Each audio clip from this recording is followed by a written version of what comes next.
6 principles of Pilates: concentration, control, center, precision, fluidity, and breath.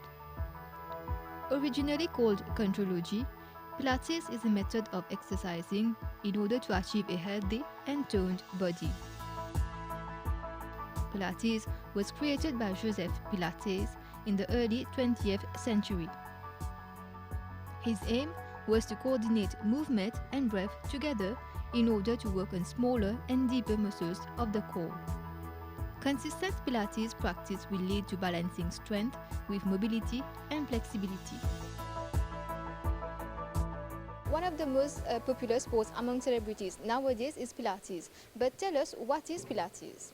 Pilates is a low-impact form of exercise, meaning you're doing it on a mat, you're not running, you're not jumping, and it works mainly on your core muscles, which is like your abs, and I would say like from your shoulders till your hips. And by improving your core, you also work on your flexibility, mobility, and stability, meaning like it improves your posture, you stand straighter, you are a little bit more flexible. It's not like yoga, but it's similar. And I incorporate, and when I teach Pilates, basic classic Pilates is only the person on the mat. But I add like small props to increase the challenge. So I use hand weights, like an ankle weights, like I strap it around people's hands and feet, and a ball, and a band, and then it makes the classic Pilates exercises a little bit more challenging and create a little bit more muscle. There are many people who believe that yoga and Pilates are the same. Are there any similarities or differences between the two? I think the biggest difference is that yoga is more like a little bit more meditation. It's more spiritual, like mind-body connection. And I'd say that Pilates, even though it's similar because you're using a lot of stretching and working out small muscles, it's very slow exercises. But I'd say that Pilates is more for like fitness versus mind-soul connection. You do use breath work, but it's more for exercise and less for like meditation. I would say it's more of like a sport than yoga is. Like, I don't want to offend yoga, but it's more like of a fitness sport than yoga. Are there different types of Pilates, and what are the equipments that are used? There's classic Pilates, which is how I was trained. I was trained in classic Pilates, which is Joseph Pilates, the man who founded Pilates. He taught a certain amount of classic Pilates moves, and that's what I was trained, how I was trained and how I was taught. Now there's contemporary Pilates, which has been adapted so that it's like a little bit different. It's similar, it still sticks to the original ideas and the original movements, but it's a little bit small adaptations to maybe make it a little more challenging, to work out different areas of the body, to give a longer workout. There's also Pilates on a reformer, which is a machine, and there are all other machines besides the reformer that people use while they teach Pilates, but I teach mat Pilates, which is on a mat. Can men also practice Pilates, and are the benefits similar for men and women? Definitely, Pilates is for anyone. I would say anyone from teenagers till like elderly people, even people in their 80s can do Pilates. Maybe they'll have to do it with some adaptations to not hurt themselves, but definitely I would say it's even beneficial to people that are older, that they could get, have mobility of their hips and their joints, and for men and for women, it has the same benefits.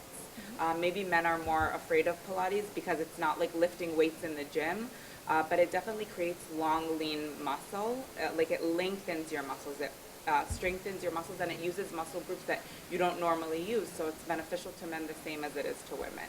Is Pilates a sort of a medical treatment? There's a lot of physical therapists that also are trained Pilates instructors, and then they incorporate Pilates in treatment of ailments. I think that's one of the main ways Pilates gained popularity is with athletes, because people had injuries and they wanted to strengthen their body and they couldn't do the normal running, jumping in the gym, so they had to find a low impact exercise to still stay in shape, to still gain muscle, to not lose and let the muscles atrophy. And Pilates is a way that they were able to do that. And how often should we practice Pilates? I would say Pilates is really about dedication. In my opinion, people should practice every day. Like I would say definitely 5 times a week. It's something that you have to really commit to because in order to see the benefits of it, in order really to feel the benefits of it, you have to do it all the time. For kneeling side kick series, bend down on one knee and extend your arm or place it behind your neck. Pulse your leg up and down and then create circles with your leg forward and then reverse the circles, making sure your powerhouse, your core is stable and strong. And also you don't want to go into Pilates and be like, oh, I have to exercise now, I don't have energy.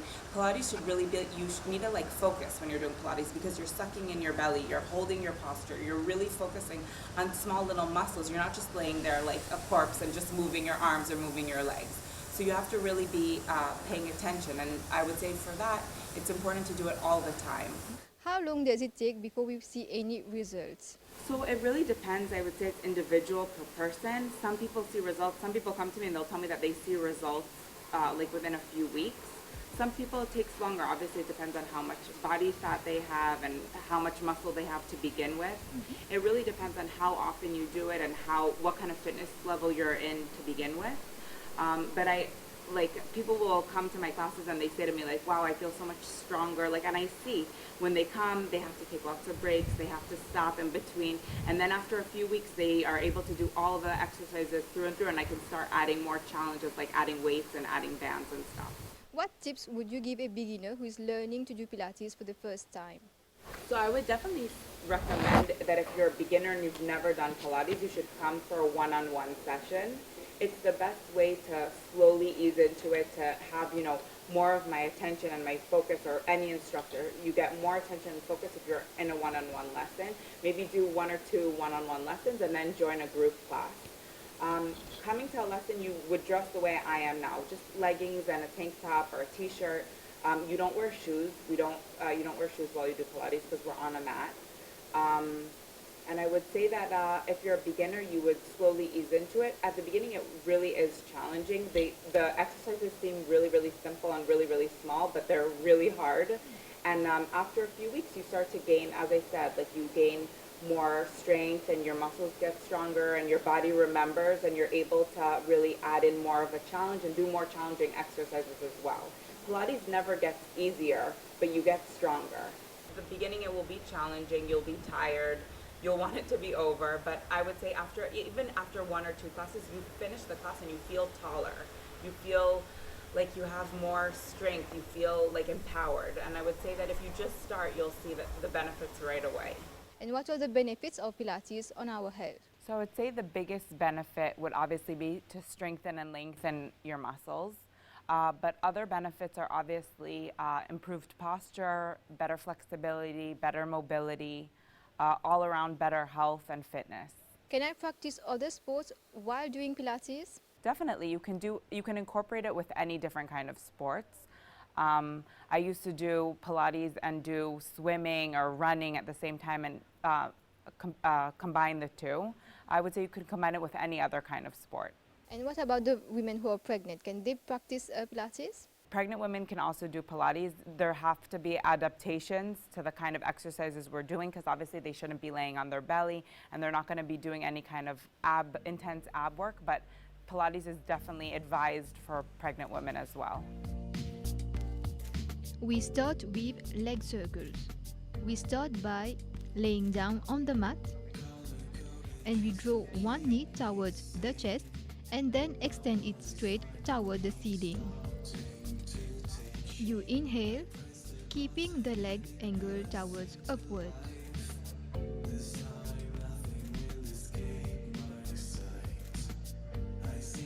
Then exhale and lower the leg towards the center line in a circling motion. You do 5 to 8 circles in this direction and then reverse. Do not forget to inhale and exhale. We switch the leg and do the same circling motion with the other leg, both clockwise and anti-clockwise.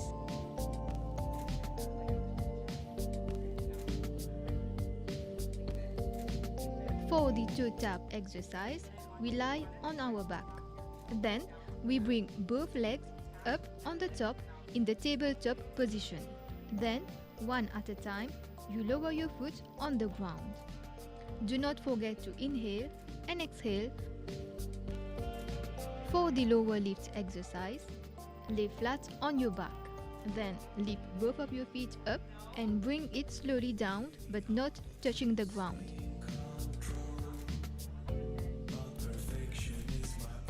For lower body exercise, we can do the donkey kick. It turns the glutes and isometrically strengthens the hamstrings. To do so, we go in the quadruped position and then we lift one foot in the upward position. You can do around 20 repetitions on each leg.